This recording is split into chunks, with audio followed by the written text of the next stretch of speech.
خواہشات پر کنٹرول تمہارا خود کا حاصل ہو جائے. ورنہ میں چیلنج کے ساتھ کہتا ہوں، جاؤ دنیا میں گھوم پھر کر کے آنا، بڑے سے بڑے ڈاکٹر کے پاس وزٹ کر کے آؤ، بڑے سے بڑے حکیم کے پاس جا کر کے آؤ، کسی بڑے سائیکسٹرسٹ کے پاس جا کر کے آؤ، نفس کے متعلق اس سے کوئی علاج لے کر کے آؤ کہ میرا کنٹرول نہیں ہے.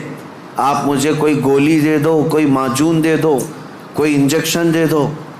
ہو سکتا ہے تمہیں نیند کی گولی تو دے دے، ہو سکتا ہے تمہیں وہ مکمل ختم کرنے کی دوا تو دے دے، لیکن تمہارے کنٹرول، خواہشات کو کنٹرول کرنے کی کوئی دوا یہ نہیں دے سکتے. اس کا کنٹرولنگ پاور جس نے پیدا کیا وہی دے سکتا ہے. اسی لیے میں آپ کو بتاؤں، اب تم اپنے نفس کے کنٹرول کے لیے کس سے مدد مانگو گے؟ کس سے مدد مانگو گے؟ سنو توجہ سے. اعوذ باللہ من الشیطان الرجیم پڑھتے ہیں آپ؟ اعوذ باللہ من الشیطان الرجیم، جس کا مطلب کیا ہے؟ میں اللہ کی پناہ مانگتا ہوں شیطان مردود سے، کہ اللہ مجھے بچا لے. کس سے؟ شیطان مردود سے مجھے بچا لے.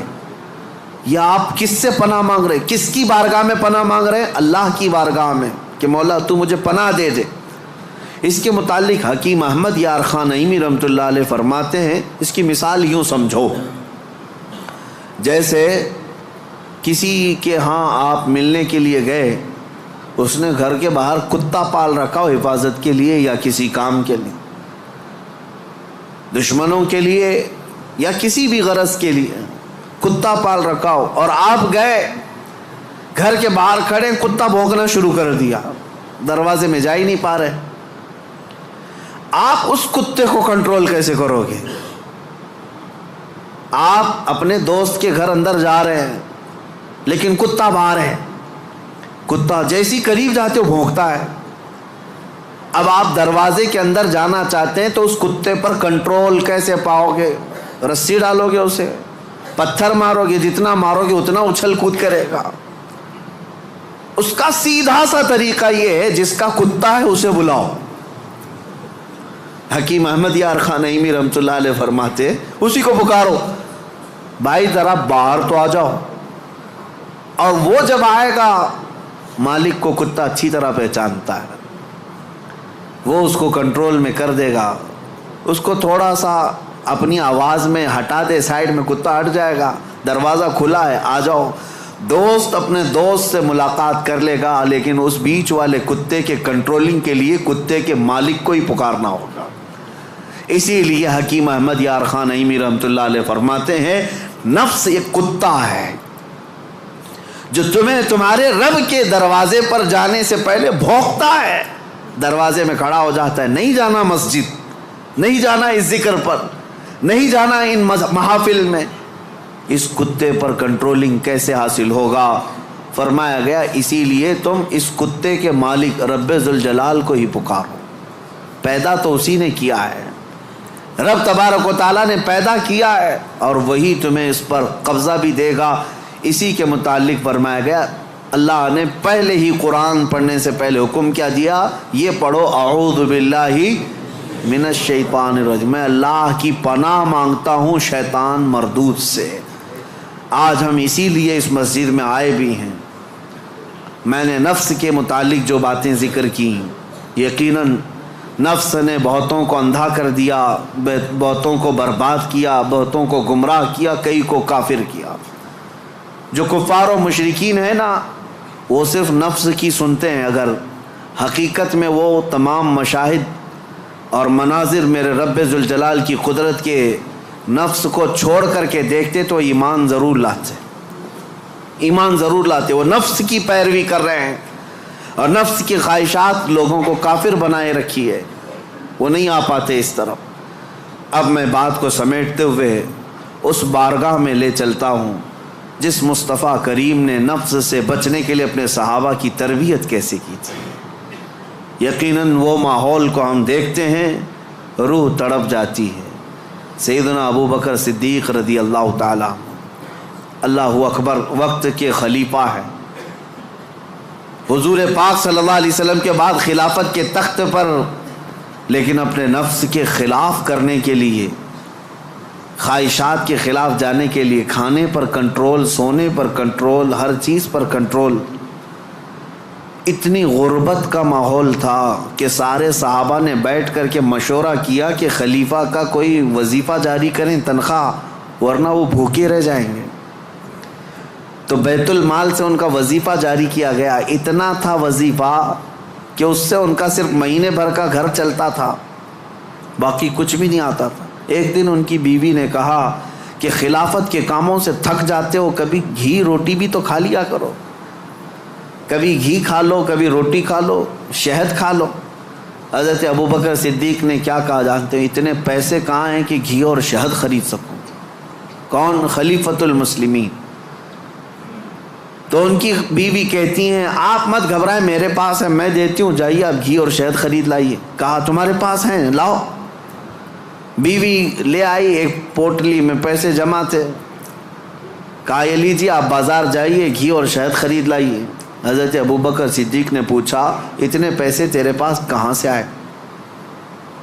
تو ان کی اہلیہ نے کہا جو ماہانہ وظیفہ آپ کا آتا ہے، تنخواہ آتی ہے، مہینہ بھر کا خرچہ چلاتی ہوں، تھوڑا تھوڑا بچا کر کے رکھتی ہوں کہ برے وقت میں کام آ جائے.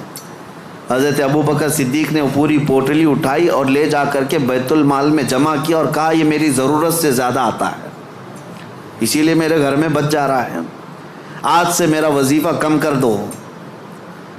خواہشات کے خلاف کھڑے ہونے والوں میں پوری دنیا میں اگر کوئی مثال ہے تو صرف رسول اللہ کے صحابہ کی مثال ہے، صرف رسول اللہ کے صحابہ.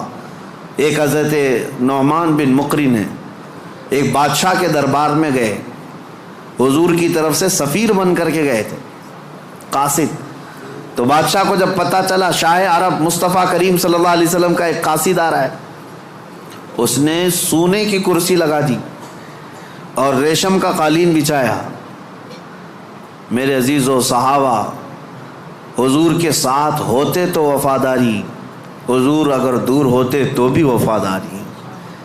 اس مجمع میں گئے جہاں پورے کے پورے اغیار ہیں، کوئی مسلمان نہیں تھا، تو اپنی تلوار سے وہ قالین پھاڑتے ہوئے چلے گئے، ہٹا دیا، اور کرسی جو سونے کی تھی اس کو پاؤں سے مار کر گرا دیا. کہا میرے لیے عام سی کرسی لاؤ. تو بادشاہ کہنے لگا اب تک میں نے اتنا شاندار رسپیکٹ استقبال کسی کا نہیں کیا جتنا ان کا کیا، کتنا غرور ہے تمہیں، کتنا تکبر ہے. حضرت نعمان نے کہا غرور و تکبر ہم میں نہیں تم میں ہے، غرور و تکبر کی وجہ سے نہیں. میرے مصطفیٰ کریم صلی اللہ علیہ وسلم نے فرمایا ریشم کا استعمال مرد کے لیے حرام ہے، سونے کا استعمال مرد کے لیے حرام ہے، اور جو میرے مصطفیٰ نے حرام فرمایا پوری دنیا میرے پاس لا کر رکھو، میں ٹھوکر ماروں گا. یہ ہے خواہشات کے خلاف کھڑا ہونا. ورنہ ہوتا کیا ہے، دنیا نہیں دیکھ رہی، ہمارا ماحول نہیں ہے، چلو کمپرومائز کر لو، آج یہاں مل رہا ہے.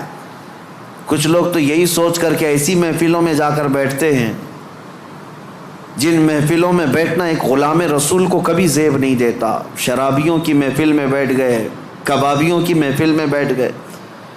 تمہارا کام نہ اصلاح کا ہے نہ تبلیغ کا ہے، پھر بھی جا کر کے ایساوں کے درمیان بیٹھ گئے. کیوں؟ کوئی دیکھ تھوڑی نہ رہا ہے، کوئی دیکھ تھوڑی نہ رہا ہے.